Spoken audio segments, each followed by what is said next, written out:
Welcome everyone, my name is Molly, and welcome to the BYB Insider. And here is your host, the big guy. Hello everybody, and welcome to the internet's #1 favorite show. And forgive me if I get a little emotional, but I didn't think I was ever going to say this again, but thank God that I can. Because this is the internet's #1 favorite show, the BYB Insider. And of course, as Molly told you, I'm the big guy. We're cranking, children. It's weeks 3 and 4 of the BYB season. Who's going to win? Who's going to take the ugly, bitter L? We'll find all that out. And plus in the war zone, it's, me. That's right, I'll be in the war zone with an exclusive one-on-one interview talking about the recent events that has happened in my life over the last week. We're going to waste no time though. We're diving into week 1. Here we go. All right, it's week 3, kiddies, and we're in with the McConnell Mud Dogs and the Black Angels. Let's take it over to the McConnell Mud Dogs side. And for Tommy Quick, loading it up, you got Russell Wilson and DeMarco Murray going off there. And on the flip side, Greg Olson and Eric Weddle bringing down some big, huge scores. How about the Black Angels? How about nobody? Well, Jeremy Macklin did score 30, but that was about the only highlight for the Angels as the power outage continues. They lose it 101.5 to 77.5. We're moving on with the Hail Mary and the Guild. The Guild coming in undefeated, trying to keep the streak alive. Let's take it to the Mary side as they try to mount an answer. And with Brady and Pierre Thomas and Megatron scoring mediocre numbers. And then you got this backside, which was completely barren. It left the door open for the Guild, and they answered. Hello, Breeze and Marshawn Lynch. Big numbers there. Flip it around. They had just enough to get by. 91.5 to 74.5. We're moving on. It's the UPS versus the Boone Jesco White Boys.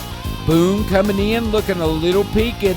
UPS trying to get back on track, and we're in their box scores, and they were getting there with Andrew Luck and Rashad Jennings bringing down big-time scores. On the flip side, Julius Thomas and Ogletree there scoring some nice points. But Boom this time came with the answer. Hello, Foles. And Julio down by the schoolyard. 38 points. And they got it on the backside with Clinton Dix. And they pull off the upset. 139.5 to 138. We're moving on. It's the 6 kiddies and the 3 announced the Uncivil War. Muncie, Dameron, here we go. Inside Muncie's box score, we'll find Matt Ryan with a decent total. Alshon Jeffrey, but Eddie Lacy still MIA. And on the backside, it didn't get any better. But Martellus Bennett did score 22. For Larry Dameron, his kiddies bringing the thunder. Kaepernick and Dez Bryant with big 20-point games. You flip them over, and it was more of the same. Good scoring by the Six Panthers, and they deal with Muncie, 124 to 107.5. And we have Pound Town and the defending world champion, the Cobra Kai boys. We're going to take it to the Kai side. For Jared Taylor, he had a great total there. From Michael Crabtree, solid numbers all the way around, and you flip it, and it just continued to be about the same. But Pound Town on the flip side, could they answer? The answer is yes, with Victor Cruz, Reggie Bush. But on the backside, Vinatieri scored 16, but they got a little peeking on the backside, and it cost them 133 to 122. And we're to the game of the week, presented by Pyrotech. This one, folks, a barn burner. Let me kick in the A-team, and we're going to take it first over to the A-team side. Josh Workman bringing his team in, looking to continue the winning funk, and Antonio Brown was bringing the thunder, and you flip it around, and Levante David and Justin Tucker kept the party rolling. Could Charlie Brown answer? With Peyton Manning and Le'Veon Bell and Pierre Garcon, bringing big point totals in, but when you flip it around, Ryan Kerrigan and JP3 came just a bit short, and it costed them 127 to 124.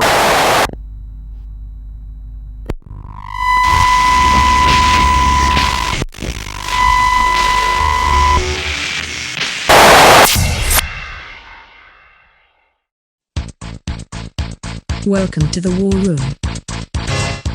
Please be sure to keep your hand and feet in the ride at all times. Remember, big guy, it's Pierre Garson. I got it! And welcome to the War Zone, kiddies. This week, we're going to bring you an exclusive in-depth interview with, me, as we discuss the events of my life over the last week. And we're going to bring in the insanely expensive and undeniable BYB Insider 6000. He's going to tell you all about it. Here we go. Initiating interview segment.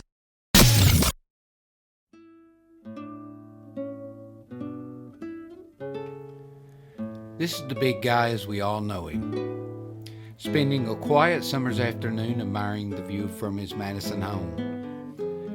But around this time nearly a week ago, this sight was very dangerously near never happening again.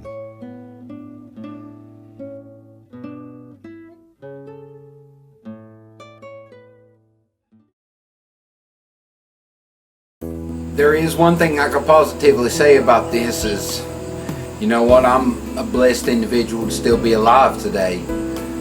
Because it's kind of shocking to me, but it's something that I have to accept. It was very, very close that I wasn't. We all know the big guy as the storyteller, the producer, and the man behind the BYB Insider for over 6 seasons now. But as he produced season 6, episode 3, he never had any thought that this one could be its last until Thursday morning at around 4:30 a.m. I'd woke up that morning at about 4:45, I think. Yeah, about 4:45. And I just, the chest pain was just immense. I couldn't get past it, how bad it was hurting. And all I kept thinking about was, this is the worst case of angina I've ever had before in my life. I never dreamed in a million years it was going to be a heart attack. But, I got up and I just figured I'd walk it off and, hopefully it would go away, but it wasn't going away. It was actually getting worse, and that's when, I kind of knew it was time to go to the doctor. The weird thing was, when I went to Boone Memorial, and I'm in the ER, it had subsided somewhat from the trip to the house from Boone Memorial, but there in the ER, it came back like 3 times, threefold, and it was just really, really, really intense.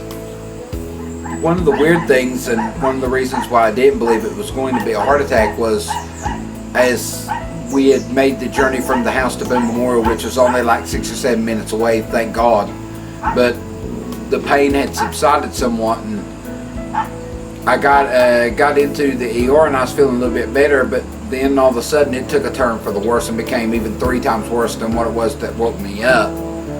And it was at that moment I started to think, maybe I'm in some real trouble here.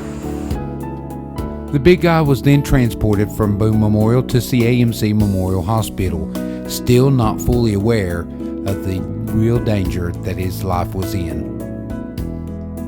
They got me stable down and the pain had subsided, and I figured, I was kind of confused, but I still had it in my head that it was going to be a case of angina, or maybe something or other happened, but heart attack was still like out there in left field, and it really, really did stun me and shock me when the doctor came up to me and told me, congratulations, you just survived the Widowmaker, and we don't know how.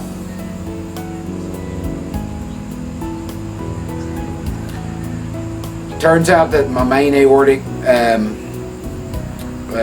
my main aorta feeding my heart was 88% blocked, which, not crazy, but it is crazy, but, thank goodness they got to me in time, because had I not went to the doctor that night and got myself checked out and possibly got some medication for that problem, there wouldn't be no possible about it. The doctor told me straight ahead I was going to be a dead man. Now the big guy was at CAMC Memorial Hospital for over 4 days. Now fully aware of the situation and what had happened to him, now came the battery of tests and many different lifestyle changes that he was going to have to make in order to live. I'm blessed, and you know what? God's given me a second chance at life, and I'm not going to waste it this time. You know, I'm making a lot of health and lifestyle changes. I'm making a lot of different decisions that I would have never made, you know, before this. I'm starting to eat healthier. I've given up all, you know, the vices that I have. I've given up smoking.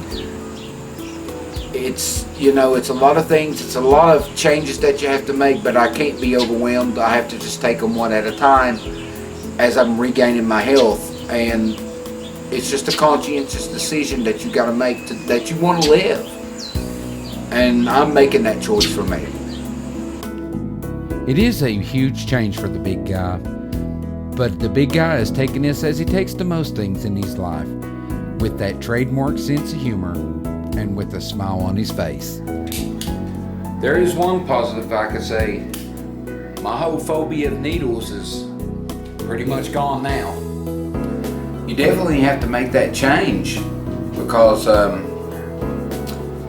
never know when things like this is going to happen to you. But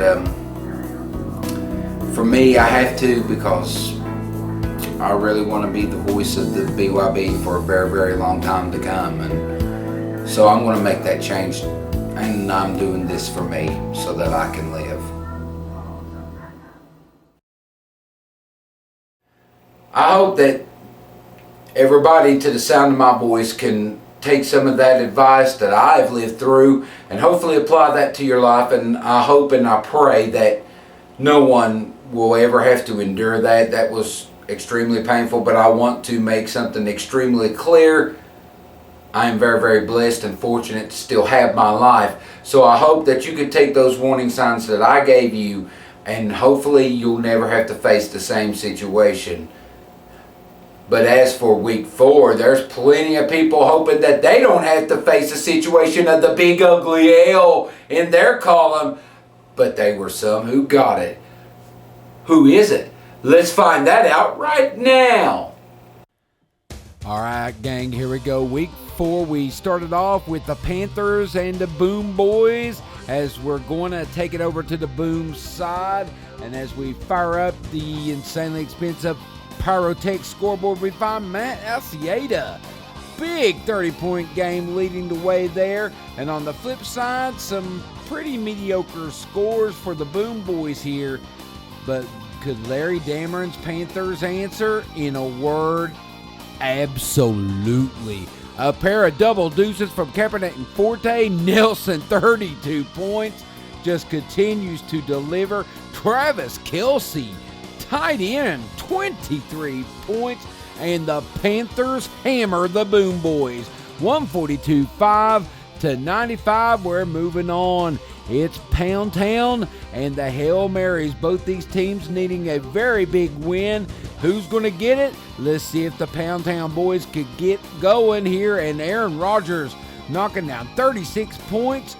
Roddy White and Victor Cruz in their new roles delivering handily. On the flip side, Jason Witten sighting and an Adam Vinatieri sighting as well would put Pound Town in good shape. Could the Hail Mary boys answer back? In a word, no. But hey, Randall Cobb did have 30 points. And as we flip it around to the other side, it's just more of the same. As unfortunately, the Hail Marys boys find themselves in Ellsville, 112.5 to 82.5. It's the 3-and-outs and the McConnell Mud Dogs. Tommy Quick still in search of that elusive 2-game winning streak. Could he get it here? Well, Ben Roethlisberger and DeMarco Murray, and we have a Trent Richardson sighting of all people. Flipping around to the other side, Phil Dawson coming up with a big 17-point in a kicker roll. Could Mark Muncy and the Alps come to play?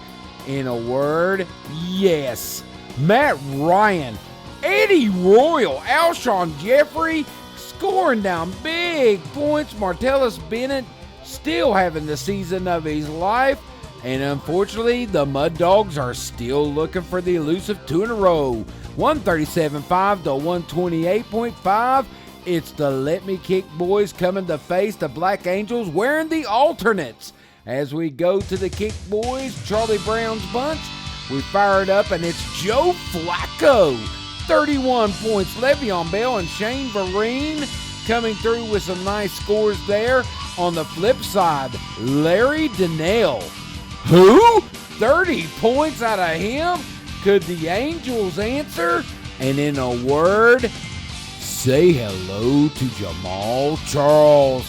Back from the dead, teaming up with Morris to come up with some huge points, flipping around. It was kind of mediocre as Niles Paul for the second straight week. The Angels have a tight end die, but it didn't matter. They come from behind. 141 to 136 and knock off the Kick boys.